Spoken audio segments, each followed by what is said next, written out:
This is the Yanks Go Yard podcast with Adam Weinrib and Thomas Carinante. Welcome to the Yanks Go Yard podcast. I'm Adam Weinrib. Thomas Carinante will be back on Monday's show, but I'm here for you today for a quick midweek check-in. Here to talk you through what we've learned in the Yankees versus Guardians series, preview the Red Sox over the weekend, talk about maybe some early All-Stars, and get some time in complaining about Red Sox fans on Twitter, because that's, if you leave me alone, if you just give me the microphone and turn on the camera and it's 2 o'clock and we're live, I don't think I could get through 20 minutes without complaining about Red Sox fans on Twitter. They kill me. They shouldn't. They're under my skin. I hate them very much. Welcome to the show. We'll be back again with a full slate next Monday. Fun series coming up over the weekend if you like rivalry and drama. Bummer of a series if you like the opposing fan base being normal, because it's just never going to happen. This rivalry the Red Sox will always step up against the New York Yankees. Just true. Home, away, doesn't matter. They will always walk off on a 308-foot home run the day before they come to play you. That's how it goes. But you can join us on all podcast platforms, Apple Podcasts, Spotify. Rate and review us there. We will, of course, be on the YouTube channel as well, twice a week, talking out the latest happenings in Yankees baseball. We're going to be talking about the All-Star game a little bit today, too, because the predictions are starting to come out, the roster projections. And I'm excited by a name I'm seeing, but I don't believe it. And I'm bummed out by a name I'm not seeing. I don't really get it. So I honestly think star power and longevity is going to win out. But hey, I'll give you all my take on that in a bit. The rubber match against the Guardians is tonight. Max Fried against Slade Ciccone. The Yankees took the first game and lost the second. The Guardians lineup is pesky, quirky. We know who the Guardians are. No surprises here so far. Yesterday's game was it's weird. We're getting to the point where Clark Schmidt, who's been fine largely, is kind of the Yankees' number 5 starter. Isn't it crazy that when I see him, he's been mostly totally okay? That's when I think lost day. And that was accurate yesterday. To yesterday's game, how much time do you want? Listeners, you dictate that. Let me know. How much time do you want on yesterday's game? Because honestly, you might get to the end of the year and yesterday's game would still be the most boring game of the year. It had all the elements. It was over after the second batter of the game. The Yankees went 0 for 3 with runners in scoring position, and 2 of those outs were the last 2 batters of the game. That is the textbook definition of a boring game. I call it a one-tweet game. When the Yankees just tweet the lineup and then the final score. They get out. What happened in between? Nothing worth tweeting. Nothing I want to talk about on this online forum. That was yesterday's game. Clark Schmidt settled down. You couldn't help but feel like the third run he gave up on the 2-out Ribby double was kind of really the one that set them back. Cal Manzardo still kills us. Fernando Cruz got those reps in. Luis Ortiz looks like that time he came to the Bronx in late 2022 with the Pirates, and I was like, well, this is the best pitcher on earth. He's not, but he's pretty good. He's finding his way with the guards. He's got like a 2.77 ERA in his last 7 starts.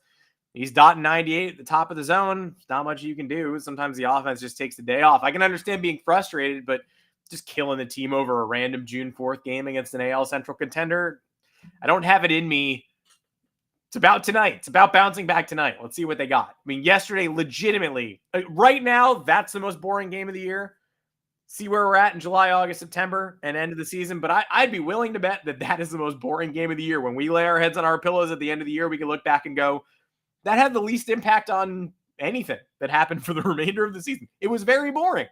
Game 1, decidedly less boring. Stars of the game, Carlos Rodon. Story of the game for me. Scoreless streak broken, but just holy hell, man. If he's not an all-star this year, and some wonky stuff always happens with the pitchers and snubs, especially because you're trying to cram in an all-star from every roster, and that's increasingly difficult. And the easiest place to go is just looking at the aces across the league. So if Rodon doesn't still have this ridiculous K ratio, and if the ERA goes up a little bit into the 3s, then yeah, he'll get snubbed in favor of, we're going to be Shane Smith of the White Sox is going to get a spot. He's been very good. Very good. Has he been better than Carlos Rodon this year? No. But he's definitely good enough to be an all-star, especially if you're picking White Sox. And so he's guaranteed a spot pretty much if he stays healthy. that steals a possible, area for Rodon. The Yankees bullpen arms always face this. Like Michael King didn't make it in 2022. And it's like on the surface, that's ridiculous. But also when you're looking at the crunch and the number of people you have to take care of and how hard it is for a non-closer to make it, and the fact that Clay Holmes was having an amazing year that year, then that's how that happens. You hope Rodon can make the cut because he deserves it. And it's possible. I mean, every time Carlos Rodon starts, it looks increasingly likely that I saw the final bad Carlos Rodon start in person against and it wasn't even that bad. The start where he gave up the 3-run home run to Jung-Hoo Lee to flip the lead in that pretty annoying Giants game in mid-April. Like since then, he had a start against the A's where he struggled early, but still rebounded for 4 runs in 6 innings and 10 Ks. I'll call that a pretty good start in a minor league ballpark on 98 pitches. That's the only other contender. Other than that, 5 innings against the Mets, struggled with control, but still got through 5 good innings, and they won 6-2. 1-0 shutty against the Rangers, 7 innings of shutout ball, 10 Ks at Anaheim, and then 7 innings, just one little manufactured Guardians run this week to start the series off right. Volpe and Jazz going back-to-back. Jazz's homer almost shorter than that Rafaela walk-off that every Red Sox fan was peeing their pants about preemptively. Like, okay, Red Sox corner. I'll keep it quick. But every Red Sox tweet after that short porch home run, including there's one guy on Red Sox Twitter who is the absolute worst, and I will not even name names, but there are like 50 guys on Red Sox Twitter who know exactly what they're doing. They're posting rage bait. They're watching every Yankee game intently. They never miss a pitch. Those guys all suck. They apparently have 14 hours a day to devote to tweeting about a team they don't care about, but clearly they got time, right? They're manufacturing a personality for morning, noon, and night all day long. Those guys suck, but they know exactly what they're doing. There's a guy on Red Sox Twitter who I genuinely think doesn't know that he's doing this. I think he genuinely just has these bad opinions. This is just what circles through his brain all day. He thinks about New York. He's got this little sniveling attitude in every tweet he posts. And there was all of this. Cedar Rafaela hit the shortest possible walk-off home run yesterday. Went around the pesky pole. Fine. You have a weird pole in your stadium with a tiny corner. It counts. Both teams could use it. One of them did. The Angels coughed up like 4 leads in that game, and the Red Sox win on a small home run. And the worst of Red Sox Twitter went immediately to, I knew you guys were all going to say short porch. We didn't say it, but you said it. We never say that, but you said it. You're devaluing it. Oh, it's okay when the Yankees homer, but it's not okay when we hit a short homer. First of all of your replies are to an all caps tweet from MLB celebrating this. So it's okay if the Yankees do it, but it's not okay if we do it. It's clearly okay if you do it. MLB's pumped that you did it. I don't know who's saying it's not okay. If you can't take your medicine from Yankee fans just sarcastically tweaking you over the short porch after you do it to us every time there's a short porch homer at Yankee Stadium, then you're not built for this. You've gone soft. You've gone toilet paper mode on us. Like, it's okay when the Yankees do it, but it's not okay when we do it. When the Yankees do it, you all tweet about it. That's why we bristle, and that's why we joke around when you have a shorty.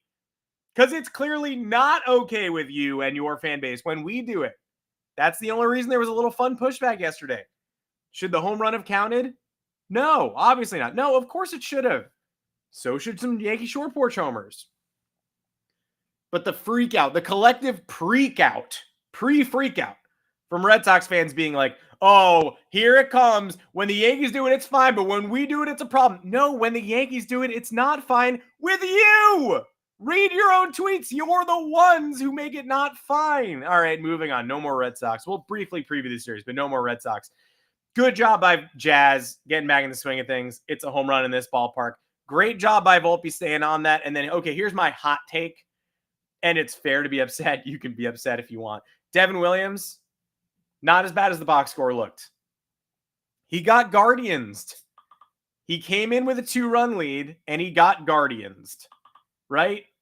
An incredible job by Carlos Santana, like a 10-pitch AB.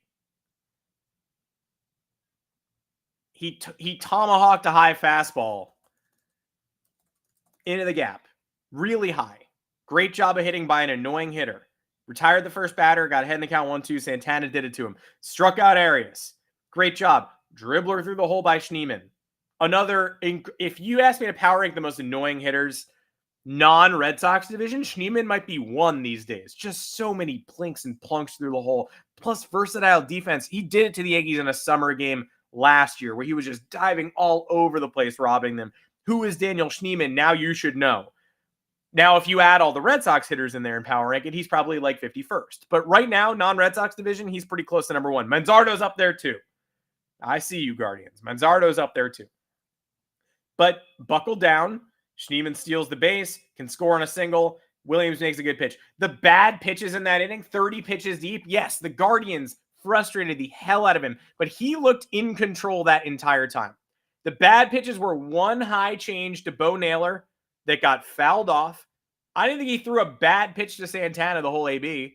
Santana's just on that change. And the fastball that Santana hit was a good one. Got him to chase. It just didn't matter because Carlos Santana's on a hitting streak and a heater.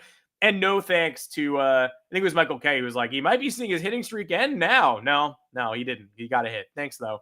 I think they're going to have to rev share there in the closer role. Some days it's going to be lighter. Some days you got to lean on Cruz. You have to hope Loaizaga gets into a rhythm. I would like to see more high leverage Brent Hedrick. Am I going to get it? He was good yesterday. Probably going to take a little while for them to get comfortable there. But in terms of Devin Williams just struggling in the ninth, yeah, he gave up an earned run in the ninth. He raised his ERA in the ninth. But stark difference pre and post Luke Weaver injury. So far, one game. Tiniest sample ever. Not going to extrapolate that at all. And yeah, really annoying he gave up a run. But also really essential he got that save. April Devin Williams, though, he would just come in and it would be high change, high change, high change. Like the way he looked against the Angels about a week and a half ago. High change, no fastball command at all. Just hoping he could land one to get him out of there. Like walk, rip double, walk, pop out, single, walk. Just, he's just desperately hoping if I land the greatest changeup ever, maybe I have a chance here. But other than that, I got nothing. He looked like he had it all working in the opener here. It was his third outing in 4 days. He's tired, but he didn't look it. He looked in control. I cannot, in good faith, say like, oh, great. Well, then that's what's going to happen every time he comes out. The Yankees are still just going to have to hope to survive Luke Weaver's absence. It's a big one, whether it's 4 weeks, 6 weeks, or he wants to return in the minimum 15 days. He's not going to do that. It's definitely going to be 4 weeks at minimum. Then you get into the All-Star break. Close to 6 weeks. It's going to be a while. They're going to have to try to survive. The schedule lightens up a little bit after this Guardians, Red Sox, to Royals, to Fenway, and then it gets a little bit easier. This is the nightmare stretch. They made it through the Dodgers. They have one more game against the Gardos, Max Fried and Slade Ciccone. Then Boston comes in. They've been as bad as ever lately, but they are coming off a pretty nice win. Going to the Royals, their pitching's crazy. You already know what the Royals do. Jack Caglione's there now, so they're even better. Going to Fenway, that's never easy. After that, it lightens up a little bit. Can't take any game lightly, but it's a little less crazy up until the All-Star break from that point forward. So fingers crossed. Yankees got the one they needed in the opener, and they lost the dullest game of the year in the second one. And now we will see what Max Fried has in the finale. And the Red Sox, by the way, this weekend, they were as dumpster fiery as they've been since 2018. Entering yesterday's game, Lucas Giolito implodes in the first, and they fight back and cover up, push back on like 5 separate one-run deficits, win a classic Fenway game. They could have entered this series on the biggest shit show heater of all time, but yeah, comeback win, showing guts and glory. Duh, cool. The matchups for this series are toughies. I'm not going to go ahead and say the vibe and I'm not saying the Yankees should take care of business. I'm not saying the Red Sox will. I'm just saying they're all toughies. Walker Buehler against Will Warren. Will Warren coming off his worst start of the year, and Buehler is Buehler. The last time he was at Yankee Stadium, he closed out the World Series. It should be interesting. Base level of analysis. I hate when people are just like, that should be interesting. But that is a fun Friday night matchup if you like rivalry. Saturday is Garrett Crochet against Ryan Yarbrough. This is how it lines up. It hasn't been officially announced yet. But after Yamamoto Yarbrough, after DeGrom Yarbrough, the Yankees won both of those games. Really, really funny that Ryan Yarbrough entered the rotation at the exact time that he started getting matched up with other teams' aces. And he just defeated 2 of them. So let's see how it goes. I mean, who doesn't want to see Ryan Yarbrough on the big rivalry stage at this point? And then it should be Hunter Dobbins, a rookie, he's throwing the ball pretty well. You know, how long can he go? Who knows? Against Carlos Rodon, on pace to appear on Sunday Night Baseball. I like that one, but those are all toughies. Those are all toughies. And there's one in the middle there where you look at it objectively and go, I mean, the Red Sox got to pocket that one. If the Yankees want to win this series, theoretically, they have to take 1 and 3. But weird things happen when Ryan Yarbrough takes the mound. So I can't make a declarative statement. I can only say Yamamoto Yarbrough on Sunday Night Baseball, DeGrom Yarbrough in the Bronx. Weird stuff happens when Ryan Yarbrough takes the ball. Weird stuff happens when the Red Sox play the Yankees too. So just stay vigilant, and we're not done with these people. Thank goodness it's only 12 matchups between the two parties. And thank goodness the Red Sox are guaranteed to lead this weekend under 500. That's nice. Final parting thought on the All-Star predictions. I do not know where we're going to be. I know where the Yankees always tend to get squeezed out of these All-Star rosters, and with good reason, because we have to accommodate for teams that aren't going to get many All-Stars. You know, so the White Sox are going to get one. The Orioles are going to get 2. I don't know. I mean, bad teams are going to get All-Stars, and it's even hard. It's like a bubble, you know, a bracket buster when a bad team gets 2 All-Stars. It's like, oh, that could have gone to fine. Aaron Judge is a lock. He's going to start. Jim Bowden's All-Star predictions were the first real one to come out on The Athletic this week. He had Max Fried. He had Rodon. I respect. I love it. I have both of those guys on the team right now. Wouldn't be surprised because of the pitching logjam if one of them falls off the roster. Here's where he surprised me. And no Luke Weaver, which sucks. It just sucks because he would have made the All-Star team, especially with the closer bullet, you know, being the Yankees closer. That always, the gaudy save numbers, that always gives you a chance and a leg up. He would have made his first All-Star team. And now he's not going to. Maybe the player ballots are going to be really helpful here, and they'll name him, and then they'll replace him so he gets the honor, but I think he's screwed. That stinks. 2 other All-Star candidates for the Yankees, in my opinion, all due respect to Ben Rice. It's going to be hard to fit him in there. Incredible start to the year. Incredible exit velocities, getting robbed on a lot of 700 XBA liners lately. These numbers could be even better, but right now, not really in the conversation for me. The 2 guys in the conversation are Paul Goldschmidt and Trent Grisham. Paul Goldschmidt hitting in the 320s. Paul Goldschmidt hitting 500 against lefties. Trent Grisham has cooled down a little bit lately, and that's not an insult. It's impossible to get hotter. He's cooled down. He still has 13 bombs, 1.5 BWAR, and 843 OPS, and a 138 OPS plus. Pressed into action way more than expected.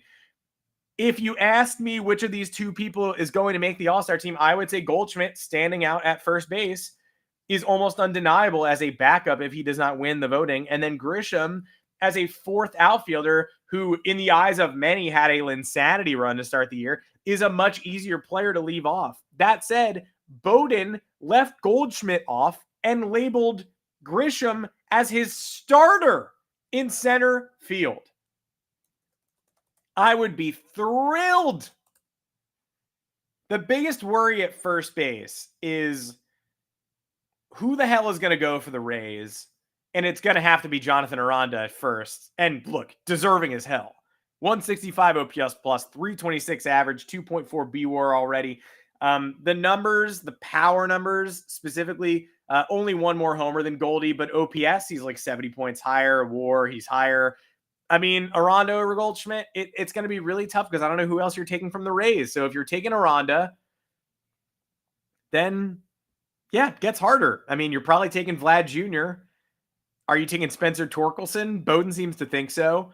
Vlad Jr. probably wins the fan vote. If Goldschmidt edges out Vlad Jr. for the fan vote, then Vlad Jr. is not making it. But also, he's the only Blue Jay on Bowden's team, so it's very complicated, and that's how you end up with deserving players staying at home. All this to say, moral of the story, vote for Trent Grisham. Let's make this a reality. It's hard for me to fathom him making it out of the crowded outfield picture, but if experts are calling him a starter, then Yankee fans show up and let's make him a damn starter in the All-Star game.